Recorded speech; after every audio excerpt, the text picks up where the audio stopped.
And one thing that might help someone with that is humility, which is something you're a big fan of. Yes. And that's a key cornerstone of our investment culture here. Yeah, good. You're also a fan of Peter Bernstein, I believe. Yeah. And I just wanted to read a quote from him. Yes. Humility is an enormously important quality. You can't win without it. Survival in the end is where the winners are by definition. And survival begins with humility.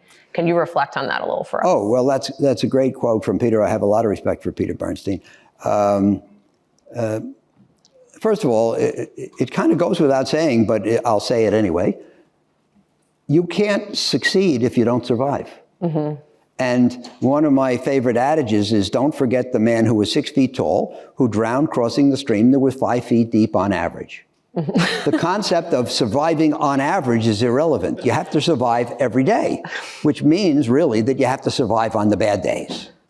And so that's why I say you have to arrange your affairs, which means your financing or your capital from your investors, whatever it is, or your portfolio, so that you can survive on the bad days. Mm-hmm. So that's one thing. But humility, it's all about humility. You have to, Dirty Harry said a man has to know his limitations. Mark Twain said that when you know something for certain, you can get into big trouble. It's absolutely the truth. And, nothing in our business is certain. And anybody who's certain is really missing the point. So, and we say something similar to how you say it, which is that we always have to know what we don't know. Yeah. And when you and I had that prep call, we competed with each other about how much we knew that we didn't know. Yeah. But you won because you've been knowing what you didn't know for longer than I'm not knowing what I don't know. But I wrote 2 memos in the middle of the pandemic, in probably June of 20, called Uncertainty and Uncertainty 2, talking about the importance of how uncertain things are, the importance of acknowledging that, especially to yourself. We have to be honest with ourselves. And there's something called intellectual humility, which I think is extremely important. You know what that means, intellectual humility? Very simple. The other person could be right. And if you go into a discussion and say, with the belief that the other person could be right, you're going to have a much more productive discussion. Do you think, just one last question for you on humility, something we've talked about is sometimes it's harder to be humble when you're losing, actually. When you're winning, you can be humble and it looks very gracious, but when things are working against you, sometimes it can be more difficult.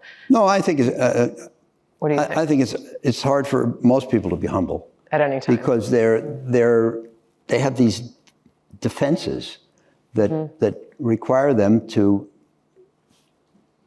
overlook their flaws and their limitations. And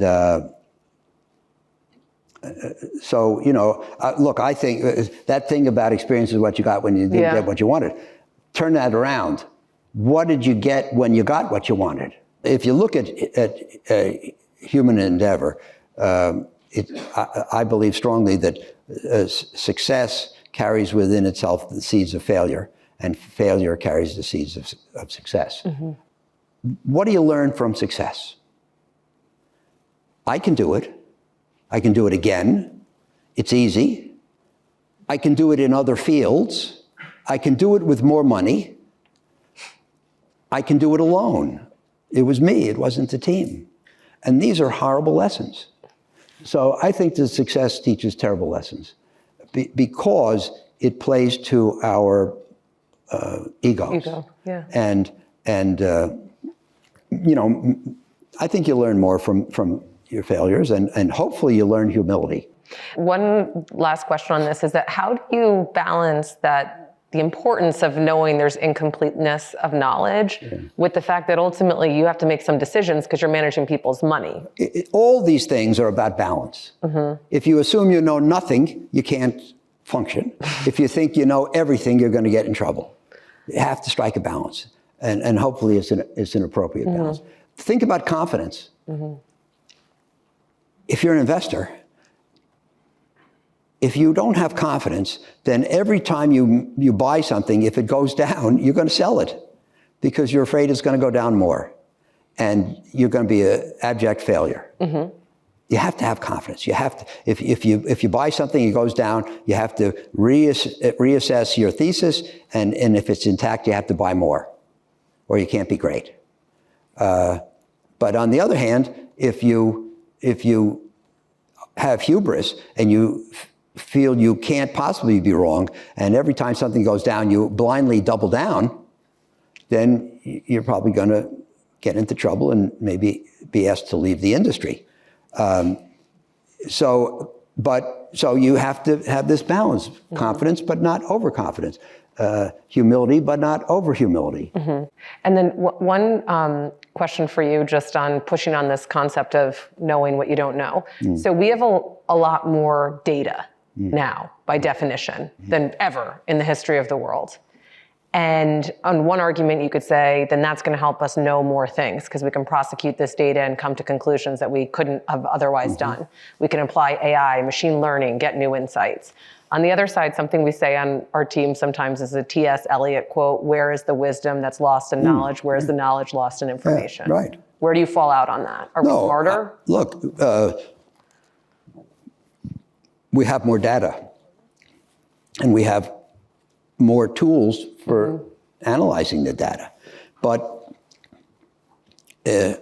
my son and his wife and family came to live with us for the first 3 months of the pandemic, March, April, May of 20. And then he contributed, but I wrote a memo in January of 21 called Something of Value about that experience, because it was a great value for us to live together at that time. But he pointed out something very valuable, which was that, Buffett talks about having bought dollars for 50 cents.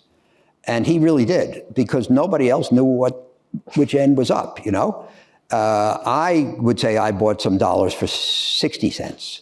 I can't find those anymore.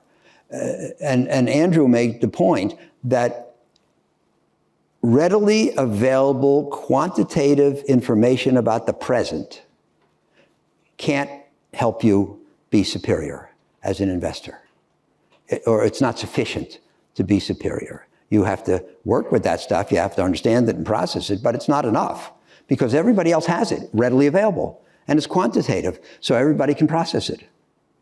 And it's about the present, so there's no conjecture, no uncertainty, no vagary. So readily available quantitative information about the present cannot hold the secret to being a superior investor. There has to be something else. And what could those things be? You have to do a better job of understanding the import of those data. You have to do a better job of evaluating the qualitative, the quality of the CEO, the quality of the product, the likelihood that the company will be able to follow a successful product with another successful product, the quality of the accounting, whatever it might be. Or you have to be better at understanding the future. So I wrote a memo called Investing Without People, in which I talked about what will happen with AI and so forth, and machine learning and so forth. And it'll profoundly change our business, and it'll put the hacks out of business. But I don't think that it will replace the best investors, because the best investors are the people. I said in the memo, I don't think that a computer can meet 5 executives and figure out which one's the next Steve Jobs. I don't think it can look at 5 business plans and figure out which is the next Amazon. These are subjective judgments about the future, not based on past data. How's the computer going to get the information to make these decisions? Now, what computers do is they handle a lot of data, they handle it fast, they don't make mistakes, they don't make computational mistakes, and they don't make emotional mistakes. So that's a pretty good list. That'll put a lot of people out of business in the investment business, but it will not, in my opinion, enable a computer to be the Warren Buffett of its day, shall we say.